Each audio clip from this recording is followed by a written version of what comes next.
Mr. Ed Salai, how are you? I'm fine. Great. I love your neighborhood. This is the beautiful Lincoln Place. Yes.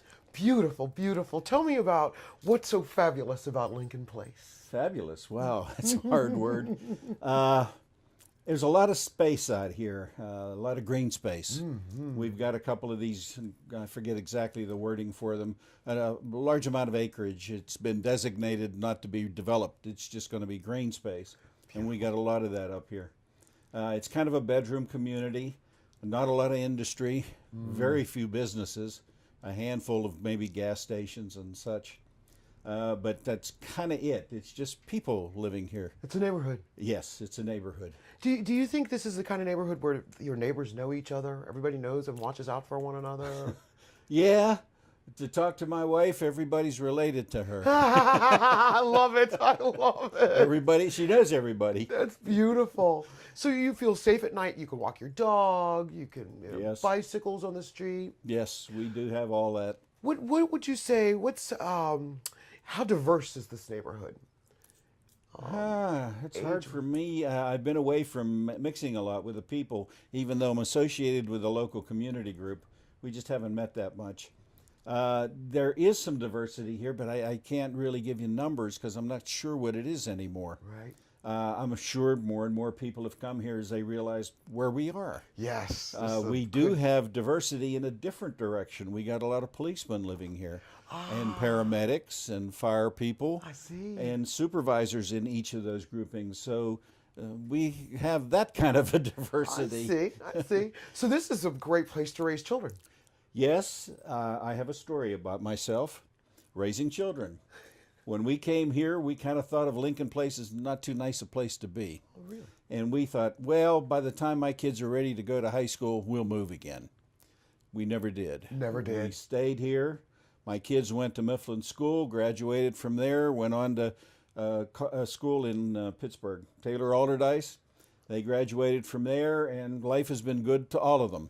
Beautiful. And they live nearby, and we're all still well known here in Lincoln Place. Beautiful. That's a beautiful story. Yeah. Where do you see Lincoln Place in 25 years? Wow, 25 years, good grief. Somebody may finally realize we're here and start to develop even more, probably in the area of putting more homes in. And this is what I would be hoping. I don't know. Lincoln Place is kind of old. Okay. It was started to develop here in 1895. Really? Oh, it is very old. The very first amusement park we weren't even Pittsburgh back that far, but it was here in Lincoln Place. It was called Calhoun Park. I think I've seen a Rick see that. It used to be a regular amusement park based on what they had at the time. We had the only telephone in the area. That was a big deal. That is a big deal. We had electric lights mounted on poles to light the park. I wasn't personally there. I mean, I'm old, but not that old. But I read a lot about it. It was the first in the area, and it's just had an interesting history that way that nobody knows too much about that. I was going to ask you about landmarks, but that's a fabulous, fabulous story. Can you tell me a little bit about the park that we're in? McBride Park. Bride Park. It's named after an individual, perhaps our most famous person here, who was a state representative from 1922 to 1928, I believe. And his family home is just at the bottom of the hill. It's a steep hill to come up here. And prior to this, it was a park that was just basically a field, just for football players or baseball or whatever you wanted to do, have pickup. But in 1932, that's when a name came to it. That's when more features came to it. We came into Pittsburgh. We were annexed, in case you didn't know. We were annexed into the city of Pittsburgh in 1929. Well, that's fairly late for... The whole 31st Ward kind of came in pieces. Hayes came first, then Lincoln Place, and then New Homestead. That all came in within a year or so of each other. Okay. So the annexation process affected us as well as some other areas of the city. I'm just not sure of them. I did a little historical research on us.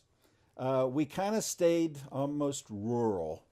I don't know if we still are, but we have a zoning in this Lincoln Place area of having the only farm. still in existence Today. today. Seriously, that's beautiful. I haven't visited the area. I know roughly where it's at now. That's what it was supposed to be. Whether it still is, I can't say for sure. Right. But there's enough property there not doing anything. To be a farm anyway. Yes, they could be a farm there. This is so green and so beautiful. So are there, you were saying that there are pockets of acreage here Yes. that have been designated as green space and it cannot be touched? Green space, yes. Even one that predates the green space concept. Right. It's right along the road. And I got a phone call from somebody one time that says, Ed, they can't be developing in there because we know when they put that property in that they have this designation. And he was right. And he was right. So far, we can't touch that property. So how do you think that Lincoln Place will grow if you've got places where there are no places to be built? Well, I guess at some point in time, somebody's going to have to look at that property and say, you got a little too much green space. Okay, if there's a such thing. Something is going to have to change there. Do you have to leave your neighborhood for some of the amenities? Yeah. We got a neighborhood that you can't get to that neighborhood unless you go out of the city and come back in again. That would be New Homestead. It's kind of surrounded. There's a paper street, but not a real street. Okay. And you have to know almost how to get there. Okay. And I know we had a moment getting here ourselves. Yes, if you're new to the area, you're going to be scratching your head like, where the devil are we? Well, I noticed that most of your houses here are beautiful. I don't find dilapidated homes. I don't find abandoned homes here. I just don't see that. Well, you're right. The upkeep here has been pretty good. The homes are old. They're in the 100-year vicinity.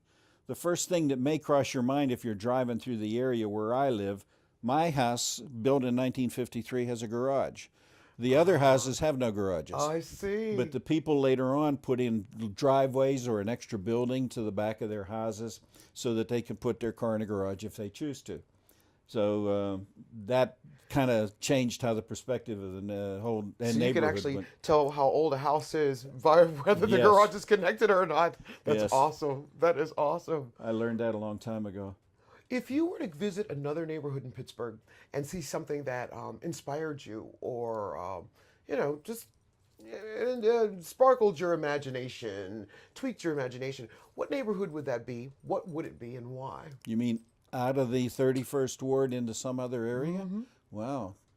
Now that's a little interesting because we living here in the 31st Ward see ourselves kind of like suburbs. We're beyond the neighborhood, beyond Pittsburgh. To get into Pittsburgh, we got to cross a river. Not everybody likes to do that. Right. So for me to know other areas in Pittsburgh, it's kind of hard. I've been through Squirrel Hill. I've had a meal or two out that way. The north side, I forgot. The stadiums, Steeler games. Steeler games. Oh, you got tickets, you lucky duck. Yeah, I do. I think that, do you feel like you would ever want that to change? That you are out here and it's got that suburban feel, even though it's an urban city, it's an urban neighborhood, it still has that very suburban feel. Do you think that'll ever change, or do you want that to change? I would like to see it change. I might not be around for it all, but I'm a little jealous. Hazelwood, Squirrel Hill, I think, North Side, they got libraries. Coffee shops. Oh, yeah, that too. Art galleries. If I wanted to take you for a coffee now, I'd have to leave the 31st Ward and go out of the city. And that's just the way it was, I guess. Maybe something more like that is going to occur. We do have one site that's about 7 acres, and it'll probably be developed shortly because it became available for development. And the city now owns the property, but it's almost centrally located, and something could be put there, not huge, Right. a little strip mall, something of that nature. I'm hoping for something like that maybe to occur. I just don't know. I can't make those predictions. Well, you were saying that a lot of city workers work here, the police, firefighters. Yeah. What was this like in the 1800s? Who worked here? Who lived here? Well, there was I'm interested in history, and I'm interested in photographs, and I found a photograph of a central location where it says, this is a community that services Homestead. Okay, now I'm not talking about Pittsburgh, But in its day, when Homestead was created and the steel mills first started, and I'm going back to 1880, Right? that was a thriving community beyond your mind can think. They had to do a census every 6 months. Really? And It those moved people, that fast. and people needed a place to live. People from here could ride a streetcar for a nickel from here, Lincoln Place, and go to Homestead, get their jobs. It's about 6 miles away, because I worked there myself. I know that trick. So that's kind of the reason that we serviced an outlying communities. And of course, after Homestead came J&L, which was located in Pittsburgh, South Side. And people from here could go to South Side and work. Okay. And that was a big thing if you were a developer of property to have in your big ad, you know, we're only a nickel's distance away. Because a nickel would pay your... Just with one trolley ride would get you there. Yeah, right, one trolley wide. And then, of course, you'd come back at the end of the day. So you feel, I feel like this neighborhood then has always had a strong work ethic here. Yeah, I would have to say just about everybody was a mill worker at one time or another, or had a connection to somebody that was. When my generation came along, my father worked there, I worked there, but my sons have not. They have moved into different aspects of their earning capacities, where they're getting their money from. Alder does dragons. Yay. Well, yeah.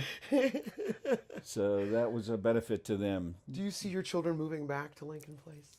No, not that. Two of them now live, one's out of the country, one's out of the state. The other two live close by, but they come back to Lincoln Place when there's a little event happening. Like we have Memorial Day coming up at the end of the next month, and that's a parade day. They'll have a parade up here, and that's kind of the big event happening. So my kids come back, and there's a VFW down here, and they usually provide free hot dogs. That'll bring them home. And they gather for that, you know. That's awesome. And everybody knows everybody at that time. So do you find that people that when they buy their homes here, they tend to move through it goes down to family members, or they actually sell and new people come in? A little bit of both, I guess.